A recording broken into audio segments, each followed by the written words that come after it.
বন্ধুদের সাথে আবার একদিনের উইকেন্ড আউটিংয়ে বেরিয়ে পড়লাম সবাই মিলে। আর এবারে গন্তব্যটা ছিল কোলাঘাট থেকে 7 কিলোমিটার আগেই অবস্থিত নিরালা রিসর্টে। রাস্তার মাঝেই ব্রেকফাস্ট সেরে ফেললাম নিউ শেরে পাঞ্জাব বলে একটা রেস্টুরেন্টে। আর তারই মাঝে সেরে ফেললাম খুবই ইম্পর্ট্যান্ট একটা কাজ, হ্যাঁ, ফটো তোলা। যাই হোক, ফটো তোলার পর এবারে আবার রওনা দেওয়ার পালা। তারই মাঝখানে একে অপরের সাথে একটু ঠাট্টাই আর কি মজা। মাত্র কিছুক্ষণ যাওয়ার পরেই পৌঁছে গেলাম নিরালা রিসর্টে। আর এটাই ছিল আমাদের থাকার জায়গা। সামনে একটা বড় গ্রাউন্ড মতো ছিল, আর পরিবেশটা ছিল খানিকটা এই রকমের। সামনের দিকে এগোলেই একটা ছোট্ট লেক মতো করা ছিল, আর তার ঠিক ওপরেই ছিল একটা ওয়াচ টাওয়ার। বলতে গেলে পুরো রিসর্টটাই পিকনিক করার জন্য আইডিয়াল বলে আমার মনে হয়। এবার আর একটা ইম্পর্টেন্ট কাজ সেরে ফেললাম সবাই মিলে। বিকেলের দিকে পৌঁছে গেলাম আমাদের সবার প্রিয় লেখক শ্রী শরৎচন্দ্র চট্টোপাধ্যায়ের বাড়িতে। এখন অবধি বাড়িটা এত সুন্দরভাবে মেনটেন করা দেখে একটা অদ্ভুত ফিল হচ্ছিল।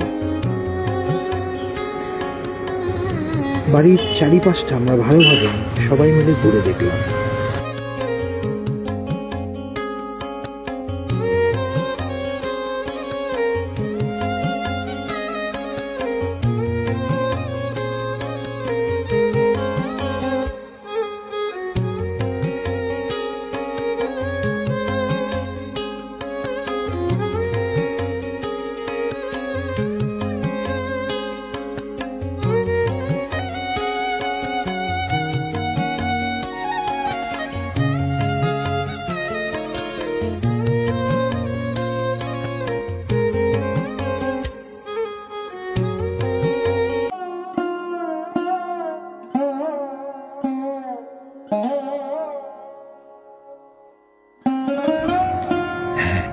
ঠিক এই ফিলটাই হচ্ছিল আমাদের সবাইকারই উপরে যাওয়ার পর থেকেই। একটা অন্য জগতেই নিয়ে চলে গেছিল পরিবেশটা আমাদের। আর লোকজনের কোলাহল কম থাকায় আরো বেশি মনোরম লাগছিল পরিবেশটা।